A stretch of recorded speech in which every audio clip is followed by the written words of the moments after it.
IAS officer होण्यासाठी कोणते ग्रह, कोणती स्थाने तसेच कोणत्या राशी कारणीभूत होतात हे आपण बघणार आहोत. याआधी आपण IAS ऑफिसरच्या कुंडलीचे विश्लेषण केलेले आहे. IAS ऑफिसर होण्यासाठी आपण जी बुद्धिस्थाने आहेत जसे की प्रथम स्थान, तृतीय स्थान, चतुर्थ स्थान, पंचम स्थान, अष्टम स्थान, नवम स्थान व व्यय स्थानाचा विचार केलेला आहे. IAS होण्यासाठी तीव्र बुद्धिमत्ता, अचूक निर्णय क्षमता,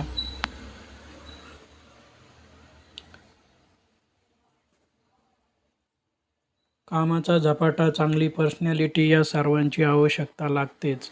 तसेच बोलण्यावर सुद्धा कमांड लागते. एकाच वेळी अनेक विषयांवर चर्चा करण्याची हातोटी लागते.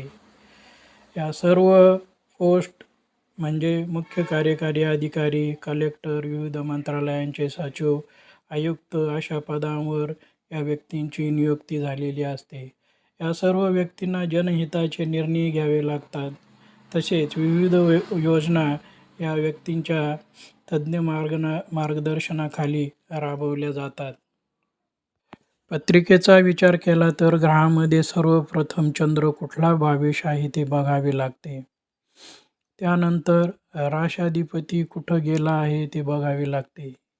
या व्यक्तींचे बोलण्यावर कमांड असल्यामुळे धनस्थानातील ग्रह व धनेश किती बलवान आहे हे पाहावे लागते. तृतीय स्थानातील तसेच चतुर्थ, पंचम, अष्टम, भाग्य, व्यय स्थानातील ग्रह व त्यांचे भावेश महत्त्वाचे होतात, कारण ही बुद्धिस्थाने आहेत.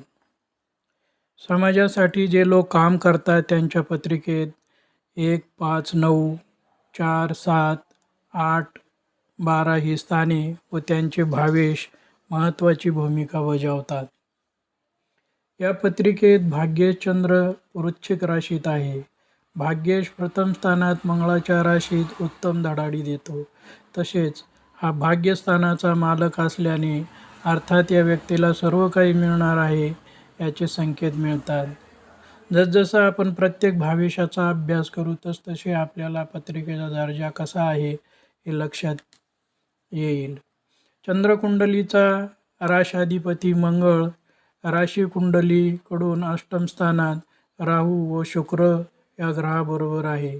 जसे मी सांगितले की अष्टम स्थान हे पत्रिकेत बुद्धीसाठी सर्वश्रेष्ठ स्थान आहे. हे स्थान बुद्धीचे मंदिर आहे असे मला वाटते व अष्टमेश ही बुद्धीची देवता आहे. अष्टम स्थानातील ग्रह व अष्टमेश हे व्यक्तीला उच्च कोटीची बुद्धिमत्ता देतात व या बुद्धिमत्तेच्या जोरावर व्यक्ती उच्च पदाला जाऊन पोहोचते.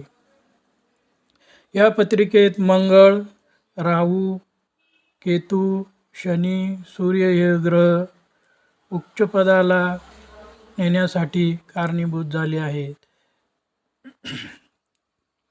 तसेच राशींचा जर विचार केला तर 1, 5, 9, 3, 6, 4, 11 या राशी बुद्धी देण्यामध्ये महत्त्वाची भूमिका बजावतात.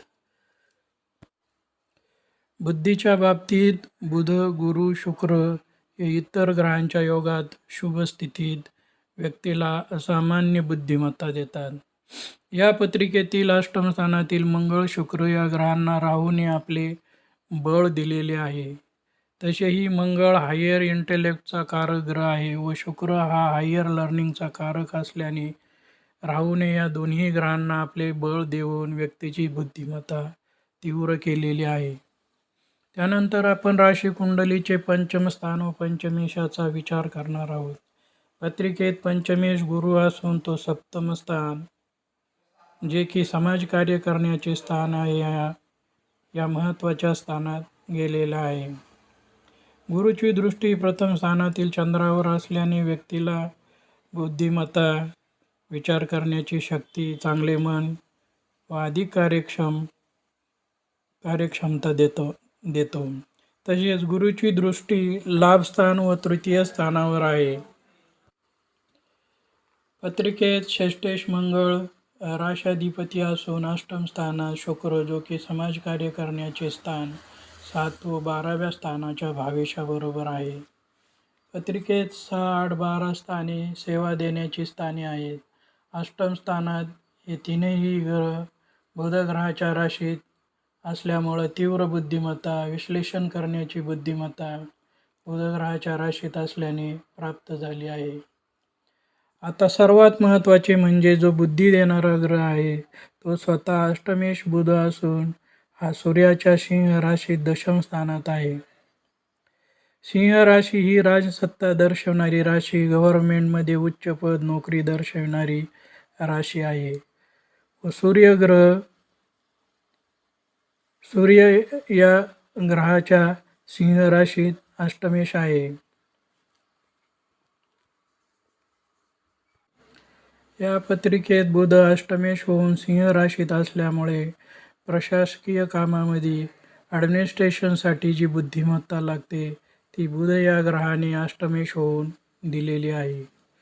दशमेश सूर्य भाग्यस्थानात कर्क राशीत आहे. कर्क राशी ही जनसमूहाची राशी असून राजसत्तेचा कारक ग्रह सूर्य कर्क राशीत भाग्यात गेल्यामुळे तसेच हे स्थान समाजसेवेचे असल्यामुळे साहजिकच ही व्यक्ती IAS परीक्षा पास होऊन समाजसेवा देत आहे. या पत्रिकेत भाग्यस्थानातील रवी तृतीय स्थान जे की पराक्रम स्थान आहे त्या स्थानावर दृष्टी आहे. त्यामुळे व्यक्तीला आपोआपच कार्य करण्याची तत्परता या रवीमुळे प्राप्त झालेली आहे. अखंड जोश, उत्साह देण्याचे काम सूर्यग्रह आपल्या ऊर्जेमुळे देत असतो. पत्रिकेत तृतीय स्थानाचा अधिपती शनी जो कर्म करण्याची बुद्धी देतो तो वक्री असून स्वतःच्या कुंभ राशीत चतुर्थ स्थानात आहे.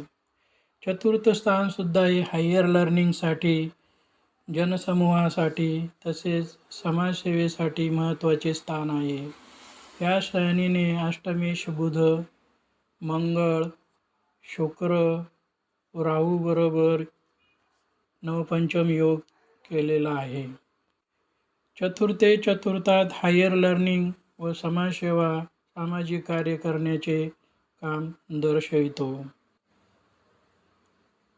धनस्थान हे बोलण्याचे स्थान असून या स्थानात केतू ग्रह असल्यामुळे आणि तोही धनुराशीत, अग्निराशीत असल्यामुळे बोलण्यावर कमांड आपोआपच प्राप्त होते. बोलण्यासाठी जी ऊर्जा लागते ती धनुराशीने व केतूने या व्यक्तीला दिलेली असून धनेश गुरु बोलण्याच्या वृषभ राशीत सप्तम स्थानामध्ये गेलेला आहे. केतू हा ग्रह असा आहे ज्या स्थानात तो आहे व त्या स्थानाने जे कारकत्व दर्शविलेले असते त्या कारकत्वात कित्येक पटीने, मी तर म्हणेल हजारो पटीने वाढ करतो. केतू या स्थानात बोलण्याच्या स्थानात असून केतू ही भाषणशैली, उत्कृष्ट बोलण्यावर कमांड व्यक्तीला प्रदान करतो. अशा रीतीने या पत्रिकेमध्ये प्रथम स्थान, द्वितीय स्थान, चतुर्थ स्थान, सप्तम स्थान, अष्टम स्थान, भाग्यस्थान व दशम स्थान मजबूत झालेले आहे व या भावेशांचा एकमेकाबरोबर संबंध आल्याने ही व्यक्ती IAS सारखी महत्त्वाची परीक्षा पास झालेली आहे. सर्वात महत्त्वाचे म्हणजे IAS, IPS, PSI, MPSC ज्या काही कॉम्पिटेटिव्ह एक्झाम आहेत त्या व्यक्तींच्या पत्रिकेत षष्ठ स्थानातील ग्रह हा षष्ठ स्थानात, अष्टम स्थानात, दशम स्थानात गेलेला दिसतो. कारण हे पराक्रम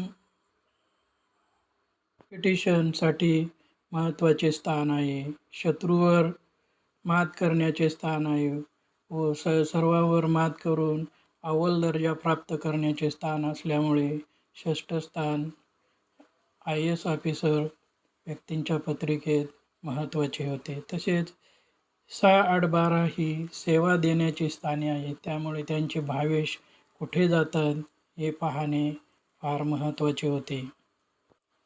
आपल्याला कोणत्या क्षेत्रात जायचे आहे, जसे की IAS, IPS, PSI, MPSC, engineering, medical, CA, architect किंवा कोणत्याही singer, actor, actress, writer, CID, CBI, army, navy, pilot कोणत्याही क्षेत्रात जर आपल्याला जायचे असेल आणि आपल्या मनात जर काही शंका असेल तर आपण मला या नंबरवरती कॉन्टॅक्ट करू शकता. तसेच हस्तरेषेवरून आपणास वयाच्या कोणत्या वर्षी नोकरी लागेल याचे 100% मार्गदर्शन केले जाईल. हा व्हिडिओ जर आपणास आवडला असेल तर लाईक व इतरांना शेअर करा.